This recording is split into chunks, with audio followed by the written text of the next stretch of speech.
자, 오늘은 우리가 손해에 관해서 말씀을 나누려고 합니다. 제목은 손해를 보고 살아도 손해를 보지 않는 삶이란 제목인데, 자, 여러분, 우리 중에 손해 보는 것을 좋아하거나 즐겨하는 사람은 많지 않을 겁니다. 네, 거의 없을 거예요. 간혹 주위를 보면 삶의 철학이 인생관이 1 플러스 1인 분들도 종종 있어요. 1 플러스 0.1인 분들도 있습니다. 내가 다른 사람에게 하나를 누군가가 나에게 요구했을 때 내가 그냥 하나만 주고 끝내는 것이 아니라, 아니면 아예 안 주면서 인색하게 구는 것이 아니라 하나를 달라 그러면 하나를 더 주는 인생을 살겠다라는 분들도 있고요. 내가 하나까지는 주지 못해도 최소 0.1이라도 더 얹어서 내어주는 삶을 살겠다라고 그렇게 살아가는 분들도요, 많진 않지만 있습니다.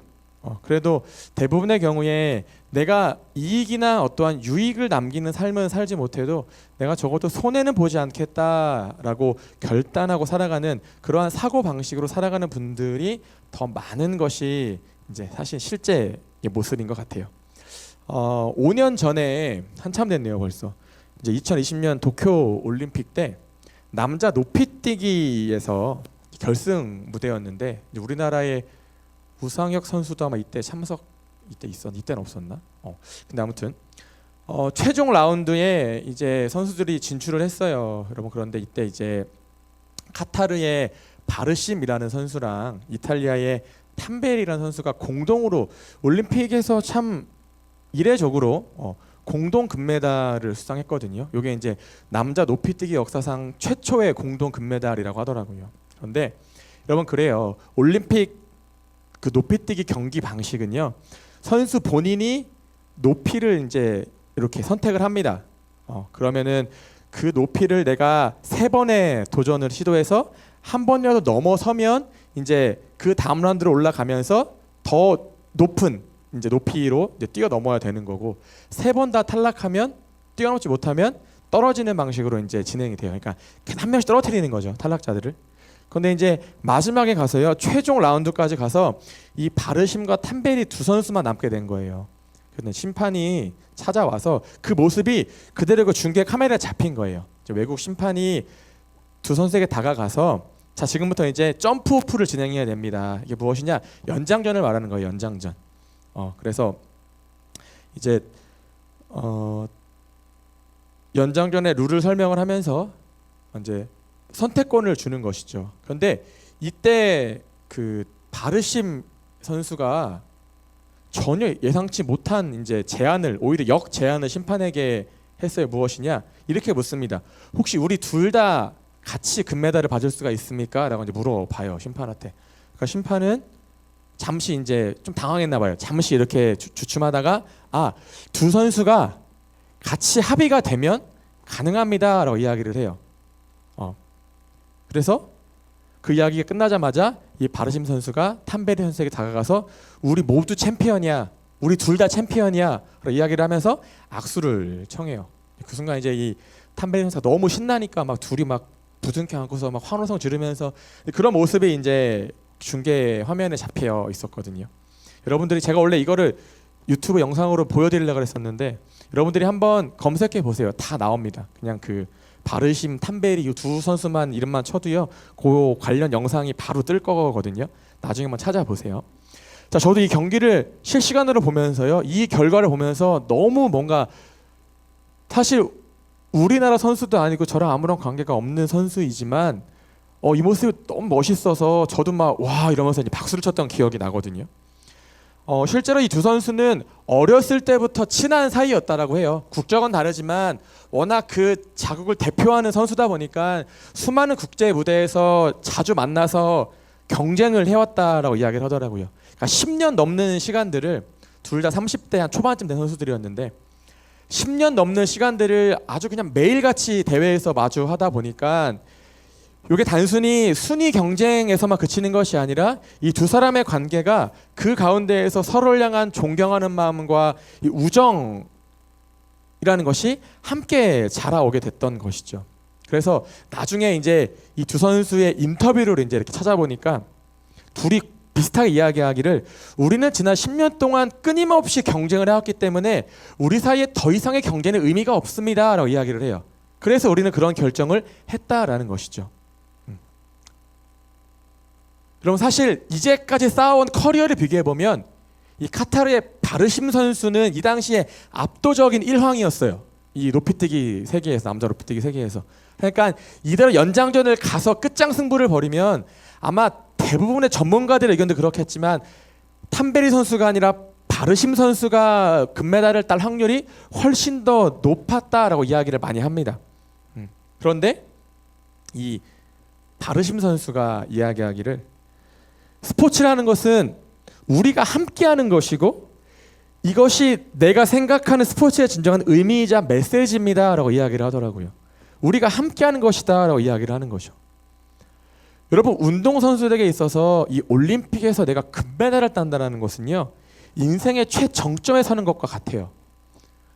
그래서 대부분 선수들이 금메달을 따고 나면 사실 다 이룬 거예요. 그래서 이제 곧바로 더 이상 이제 더 이상의 어떤 것들을 이제 그만하겠다 해서 그 즉시 이제 은퇴하는 경우도 종종 있어요. 왜냐면 더 이상 이룰 게 없으니까.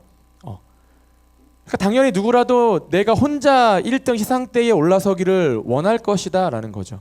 그런데 이 두 선수에게 있어서 그게 바르심이건 탐베리이건 공동 금메달을 딴다라는 것은 일종의 손해를 보는 걸 수도 있어요. 어느 한쪽은 분명한 손해를 볼 수밖에 없는 결과일 수 있다는 것이죠. 하지만 이 두 선수에게는 일생일대의 가장 큰 영광스럽고 감격스럽고 이 기쁨의 순간을 이 사람과 함께 나누는 것이 더 가치 있는 일이었다라는 겁니다. 그게 결과적으로 이야기해주고 있는 거예요.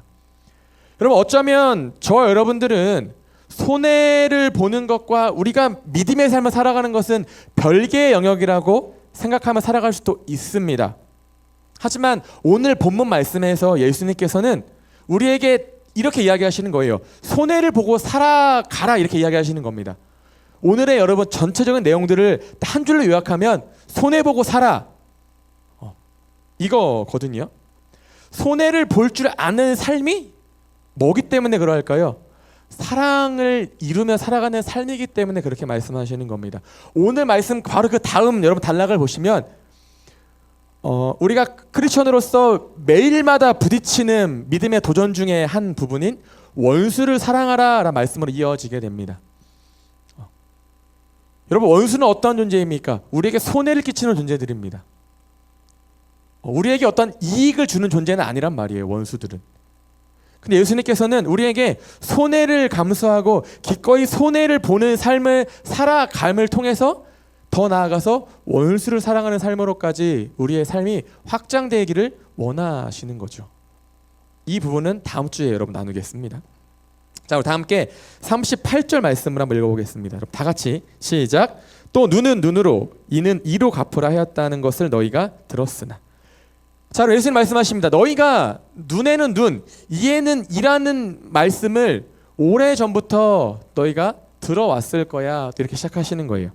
여러분, 이 말씀 눈에는 눈, 이에는 이로 갚으라라는 말씀은요, 이 당시에 이 고대 근동사회에 아주 오래전부터 여러분들이 문과이과 상관없이 최소한 역사, 세계사를 한 번쯤 이렇게 살펴보았을 때 바벨론 제국의 함무라비 대왕을 아마 이름을 들어본 적이 있을 거예요. 이분이 이제 함무라비 법전을 편찬하신 분인데, 이 함무라비 법전이 여러분 오늘날의 이 모든 우리가 익히 알고 있는 어떤 법 체계의 근간이 된 이제 법전이거든요. 함무라비 법전 다음에 로마 법, 그 다음에 이제 오늘날에 우리가 이제 그렇게 내려오게 되어지는 건데, 이 함무라비 법전에 의해서 이 눈에는 눈, 이에는 이라는 이 규율이 오래 전부터 이 고대 근동 사회에 전해져 내려오고 있었단 말이에요. 이게 다른 말로 동해보복법이라고 하거든요. 이게 해석하면 여러분, 우리가 누군가에게 당한 게 있을 때 내가 당한 만큼만 그 사람에게 되갚아 주라는 뜻을 가지고 있는 말씀입니다. 그러한 이제 법 내용이에요. 왜냐하면 오늘날 우리도 그런 마음이 없지 않아 있겠지만 이 당시엔 더 유독 심했던 게 내가 다른 누군가에게 한쪽 눈을 상하는 피해를 입었어요. 누가 내 눈을 한쪽 상하게 했어. 그러면 이 법을 정해놓기 이전에는 내 한쪽 눈을 잃었으니까 너는 두 쪽을 잃어야 돼. 사람들 이러한 심리로 이러한 마음을 가지고 복수를 자행했던 거예요. 다른 누군가한테. 내가 당한 것 그 이상의 막 배로 다른 사람에게 해를 가하다 보니까 이게 사회 질서가 어지럽혀지게 되는 겁니다. 그러다 보니까 법으로 정해서 최소한의 어떠한 사회 질서를 유지하기 위해서 네가 당한 만큼만 되갚아줘. 이거를 법으로 정해놓은 거예요. 그래서 사회 질서 더불어서 과잉 보복을 막으려고 했던 겁니다. 딱 여기까지만 하자 이거예요. 여러분, 그런데 예수님께서는 오늘 우리에게 무엇을 말씀하시느냐? 아무리 이 법과 규칙을 통해서 과잉 보복을 막는다 그래도 여러분 결국에는 보복은 보복인 거예요. 복수는 복수인 겁니다. 그 강도만 다를 뿐인 거지 그 본질이 달라지지 않는다는 거예요. 그래서 너희들은 그것조차도 행하지 말라고 말씀하시는 거예요. 그 정도의 복수도 자행하지 말고 그냥 조금 손해봐도 그냥 그렇게 살아가기를 원한다. 이렇게 우리에게 말씀하시는 겁니다. 여러분, 살면서 누군가에게 우리가 이제 복수를 해야 된다던가 또 원한을 되갚아 줘야 하는 일이 여러분에게 되도록 일어나지 않기를 바래요. 그런 일이 없어야 되겠죠. 그게 가장 베스트겠지만 대신에 종종 우리가 좀 크고 작은 일에 손해를 봐야 하는 상황들은 생각보다 자주 있을 수가 있습니다. 생각해 보면 우리가 뭐 양보하는 거, 여러분 이거 손해입니다. 내 순서가 있음에도 불구하고 다른 사람에게 그 순서를 이렇게 먼저 제안하는 거, 양보하는 거, 그럼 이거는 말은 양보지만 사실 그 내용을 보면 손해를 보는 거란 말이에요. 또 다른 사람이 피치 못하게 나에게 어떤 부탁을 했어요. 물론 부탁을 들어줄 수밖에 없는 상황이어도 이조차도 따지고 보면 내 시간과 내 에너지를 손해보는 일이다라는 것이죠. 내 의도와는 다른 방향으로 흘러가고 있는 거 아니겠습니까? 또 억울한 일 날마다 당할 수 있습니다. 억울한 일 왜 안 당하겠습니까? 또 다른 사람의 잘못 여러분이 대신 뒤집어 쓸 수도 있어요. 억울한 누명 당할 수도 있다라는 것이죠. 그래서 누군가는 여러분 이것 때문에 이 손해를 보는 것 때문에 화병이나 쓰러지기도 합니다. 자, 여러분 이어서 39절 말씀을 한번 볼까요? 보시면 약한 자를 대적하지 말라. 누구든지 내 오른뺨을 치거든 왼편도 돌려대며 라고 말씀을 하고 있습니다. 여러분 유대인들은요 그 문화적으로 봤을 때 왼손을 사용하는 것을 극도로 꺼려했어요. 왜냐? 부정하다 생각했거든요. 그래서 왼손을 최대한 뒤로 숨겨놓고 오른손으로 모든 것들을 다 이제 이렇게 했단 말이에요. 자, 제수야 잠깐 나와볼까? 자, 여러분 이런 겁니다. 오늘의 이 말씀 이런 거예요. 예수님께서 누군가가 너의 어느 쪽 뺨이었죠? 오른뺨을 돌려대면 왼쪽도 돌려대라 그러잖아요. 자, 때리진 않을 거야. 일로 나오세요. 여러분 왼쪽 손은 쓸 수가 없어요. 그렇기 때문에 제가 화가 나서 제서의 오른뺨을 때리려면 이렇게 때려야 돼요. 이렇게 손등으로. 이렇게 못 때려요. 이렇게 때려야 된단 말이에요. 이렇게. 그런데 또 이 당시에 되게 재밌는 게 유대인들은 또 이 손등으로 누군가를 때리는 거는 그 사람에 대한 매우 모멸감을 주는 행위였단 말이에요. 그러니까 제가 제서를 손등으로 이렇게 후려 때리는 거는 너는 나보다 하등한 사람이야라는 것을 이 사람에게 인지시켜주는 행동이었단 말이에요. 넌 나보다 한참 모자른 사람이야. 넌 나보다 아랫사람이야. 그래서 예수님께서는 들어가도 돼요. 이러한 것들을 금지하셨다라는 거죠. 대신에 누군가가 너에게 이 손등으로 네 오른뺨을 때리면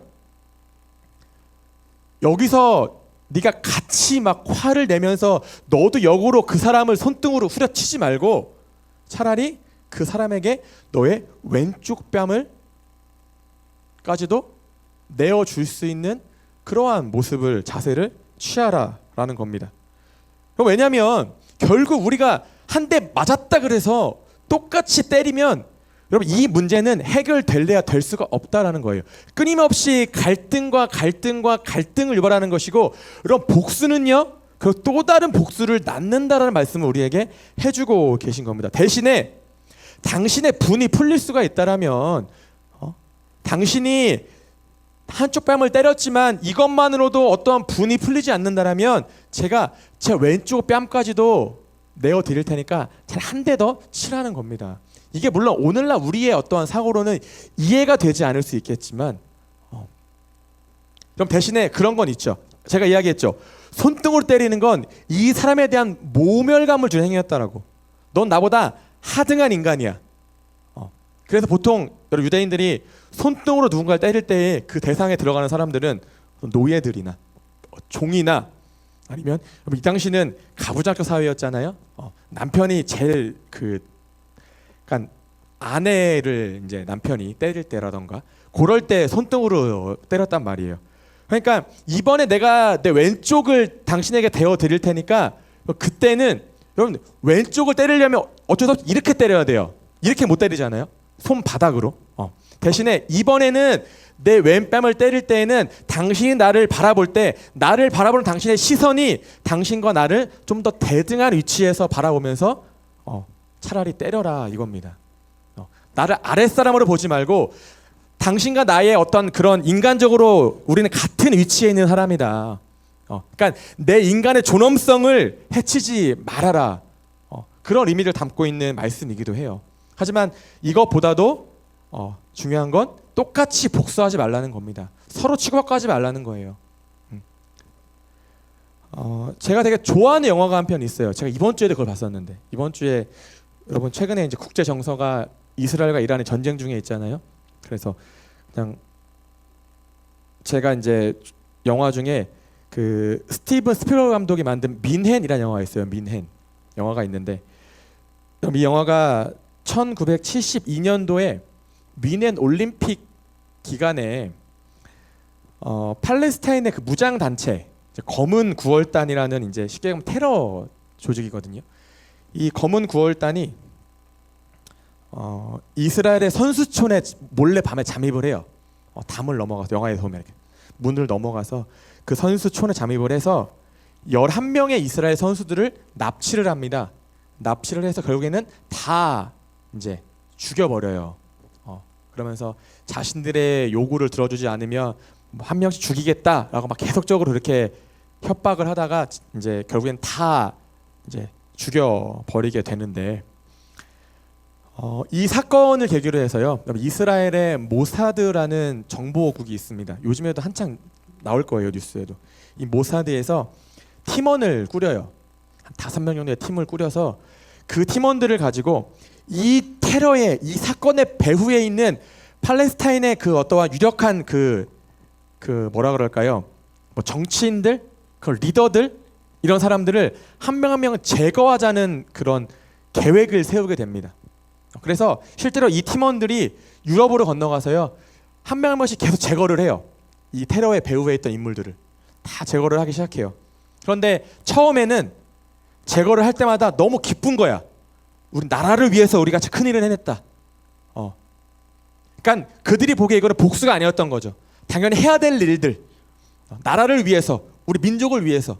그런데 한 명 한 명 제거할 때마다 이제 이 주인공의 이 마음에 변화가 일어나기 시작해요. 왜냐? 처음에는 이들을 다 제거하면 더 이상 이런 일들이 안 생길 줄 알았어요. 제거만 하면 그때부터 그냥 다시 모든 게 처음으로 돌아올 줄 알았던 거야. 일상의 모습으로. 그런데 우리가 한 명을 제거하면 얘네도 또 한 명을 제거해요. 우리가 또 한 명을 제거하면 또 여기서도 우리 쪽 한 명이 제거되고, 우리가 여기에서 막 집단으로 몇 명을 몰살시키면 또 여기서 되려 테러를 일으키고. 그러니까 점점 주인공의 마음이 불안해지기 시작하는 거예요. 왜냐? 나도 이러다 죽을 수도 있겠구나. 우리 입장에서는 복수한답시고 시작했지만 저들도 이 사건을 계기로 또다시 우리에게 복수를 하고 있는 거구나. 그러니까 복수는 또 다른 복수를 낳는다는 것을 점점 주인공이 깨닫게 돼요. 그래서 영화에 보시면 막 침대에 폭탄 설치해서 죽이기도 하고, 막 전화를 받으면은 여기에 이제 폭탄이 이제 터져서 그런 식으로 막 이제 작전을 펼치는데, 이 주인공이 자기도 불안한 거야. 자기도 침대에서 못 자요. 자기도 전화를 못 받아요. 어느 숙소만 들어가면 제일 먼저 하는 일이 침대를 다 분해해요. 폭탄이 있나 없나 자기 전에. 전화기를 다 뜯어봐요. 폭탄에 심어 있는 게 아닌가. 그러면 점점 내적 갈등을 막 끊임없이 하는 가운데 이제 마지막에는 이제 다 더 이상 하지 않고 이제 이제 미국으로 건너와서 이제 거기서 이제 살면서 이제 영화가 끝나게 되는데, 여러분, 악한 자를 대적하지 말라 예수님이 말씀하시죠. 여러분, 이 말씀은 여러분이 살아가면서 나에게 악을 행하는 사람들, 나에게 어떤 큰 손해를 끼치는 사람들을 대놓고 무시하거나 멸시하라는 뜻이 아닙니다. 여러분, 그 대적하지 말라는 것은요, 그들을 사랑하라는 거예요. 여러분, 대적의 반대말이 뭘까요? 사랑입니다. 여러분, 원수의 반대말은 사랑이에요. 여러분, 예수님께서는 그들을 대적하지 말라고 했을 때 그건 그냥 그들을 무시해, 그게 아니라 악한 자를, 너희에게 손해를 끼칠 그 원수를 사랑하라고 우리에게 말씀하시는 겁니다. 오른뺨을 찍어도 왼뺨을 돌려대라는 말씀 안에는 너에게 이 정도로까지 손해를 끼치고 모욕감을 준 그 사람이 너에게 있어서 너의 원수냐, 아니면 네가 결국에는 사랑하고 품어야 되는 대상이냐를 묻는 질문이 되어지는 것이죠. 그럼 예수님은 우리 모두에게 물어보시는 거예요. 지금 당장 너희 머릿속에 떠오르는 바로 그 사람, 너에게 상처를 주고 손해를 끼치고 아픔을 준, 정말 속히 말하는 원수와 같은 그 사람이 네가 복수를 해야 될, 네가 그대로 되갚아 줘야 될 너의 원수냐, 아니면 네가 결국에는 사랑해야 될 너의 이웃이냐라는 것을 우리에게 묻고 계시는 것이죠. 자, 40절을 봅시다. 본문. 자, 또 너를 고발하여 속옷을 가지고자 하는 자에게는 겉옷까지 가지게 하며. 여러분, 유대인들은 옷이란 게 별로 없어요. 이 복식 자체가 속옷을 안에 입을 거 아닙니까? 그 위에다가 외투를 하나 입어요. 끝입니다. 우리처럼 겉옷 안에, 외투 안에 뭐 티셔츠 입고 뭐 바지 입고, 여러분, 그게 아니에요. 이 사람들은 속옷, 그냥 쉽게 얘기하면 팬티를 입었으면 그 위에다가 그냥 이렇게 긴 코트 같은 외투 하나 걸치면 그게 끝입니다. 더 이상의 옷이 없어요, 그 안에.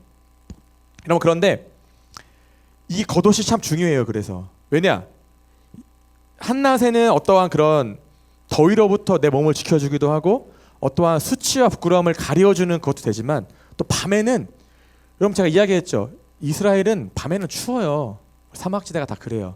밤에는 이 겉옷을 덮고 자야 돼요. 이불입니다. 그러니까 겉옷과 이불의 역할을 다 하는 거예요, 이 옷이. 그러니까 여러분, 이게 없으면 살 수가 없는 거예요. 근데 뭐라고 말씀하십니까? 다른 사람이 너의 속옷까지 가지려 하면 너의 겉옷까지 내어주라고 말씀하십니다. 여러분, 누군가가 여러분들에게 도움을 필요할 때가 있죠. 좀 나를 좀 도와주십시오. 도와주십시오.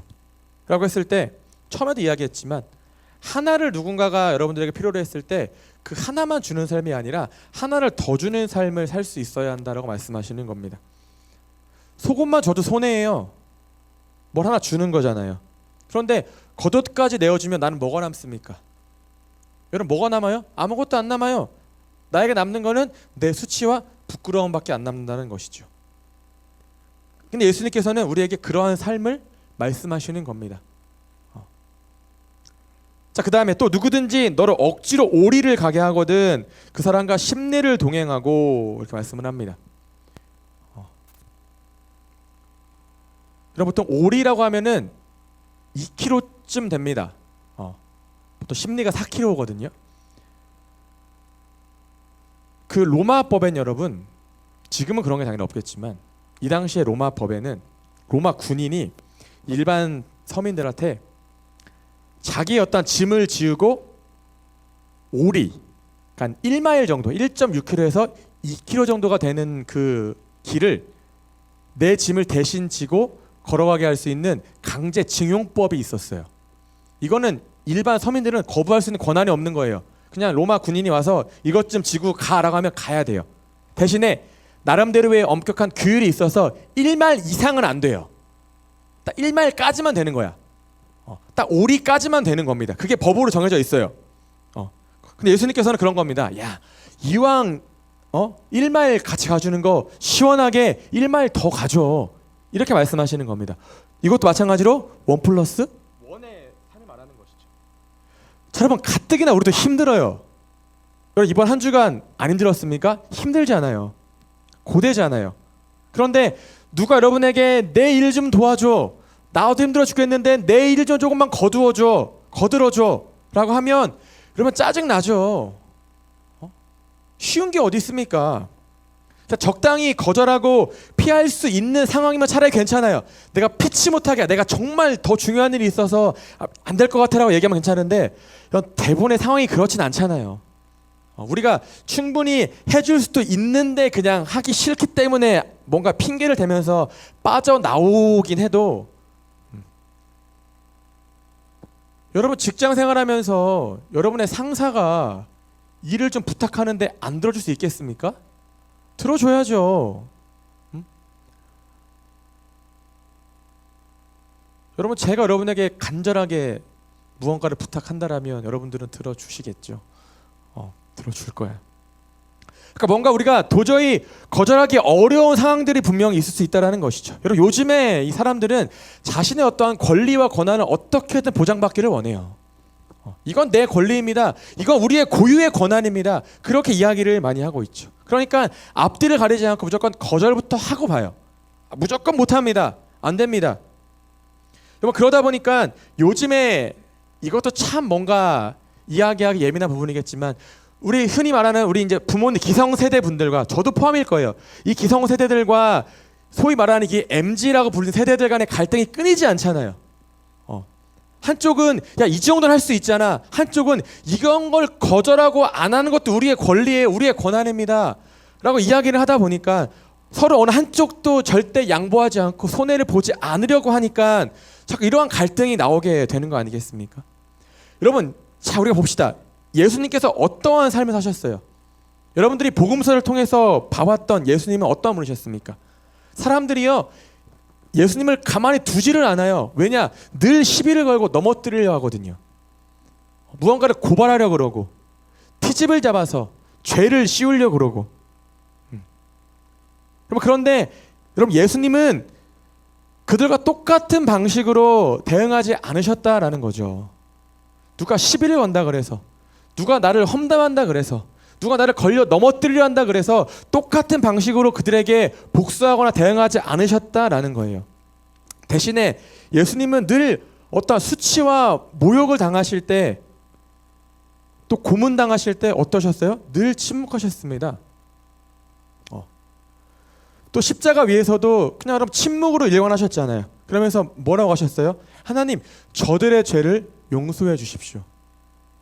지금 저 사람들은 자기가 어떤 일을 하는지를 알지 못합니다.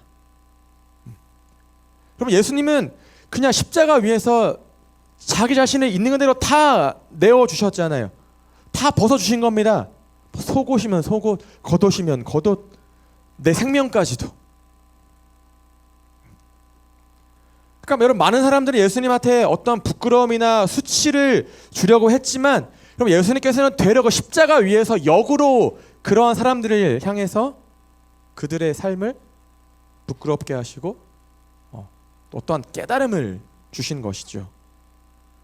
여러분 결국 이게 예수님의 어떤 승리의 방식이었던 거거든요. 여러분 예수님의 재판은 인류 역사상 가장 부당한 재판 중에 하나로 꼽히고 있습니다. 이러한 재판이 없다라는 거예요. 여러분 이보다 더 큰 손해가 어디 있습니까? 재판에서 졌다 그래서 그냥 감옥에 가서 몇십 년 살다 나온 그런 게 아니었잖아요. 그것도 사실은 부당하고 손해인데 예수님은 이 부당한 재판의 결과 때문에 죽으셨잖아요.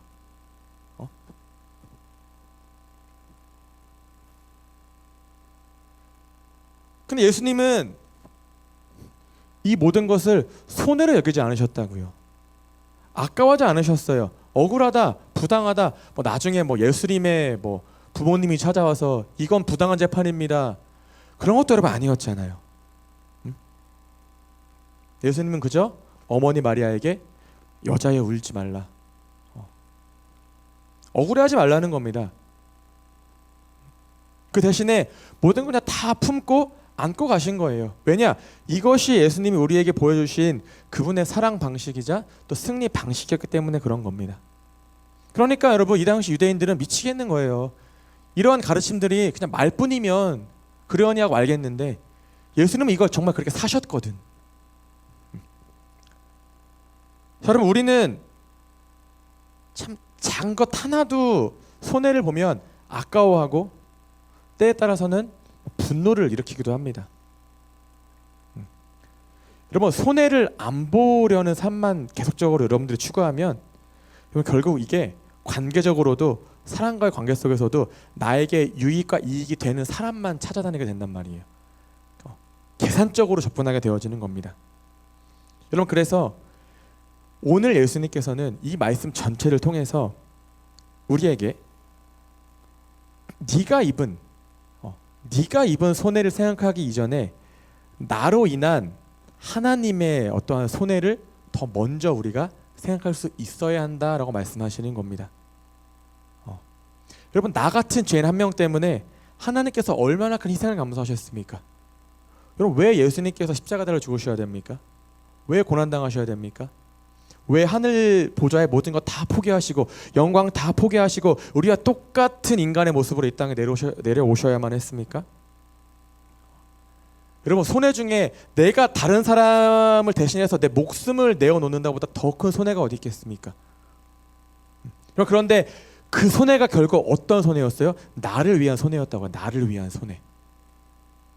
우리가 이 사실을 절대 잊어서는 안 되는 겁니다. 여러분 손해를 보는 삶이란 그런 거예요. 하나님께서 나에게 행하신 대로 나도 살아가는 삶이 손해를 보는 삶인 줄로 믿습니다. 누가복음 6장 36절을 보시면 예수님 말씀하시죠. 너희 아버지의 자비로우심 같이 너희도 자비로운 자가 되라. 이거거든요, 여러분.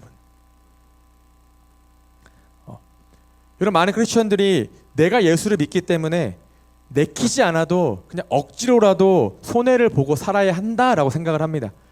이렇게라도 하면 그래도 감사한 거죠. 아마 여러분들도 오늘 말씀을 통해서 스스로 이렇게 결론을 내고 돌아갈 수도 있어요.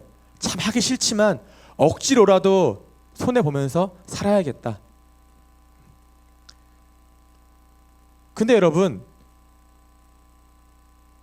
우리가 예수님을 믿기 때문에 손해보는 게 아니라 이미 여러분이 그 손해보다 더 큰 은혜와 사랑을 하나님께로부터 받았다는 사실을 먼저 기억하시기를 주님의 이름으로 축복합니다. 이게 우리가 꼭 필요한 마음인 줄로 믿습니다. 자, 이제 말씀을 정리하려고 합니다.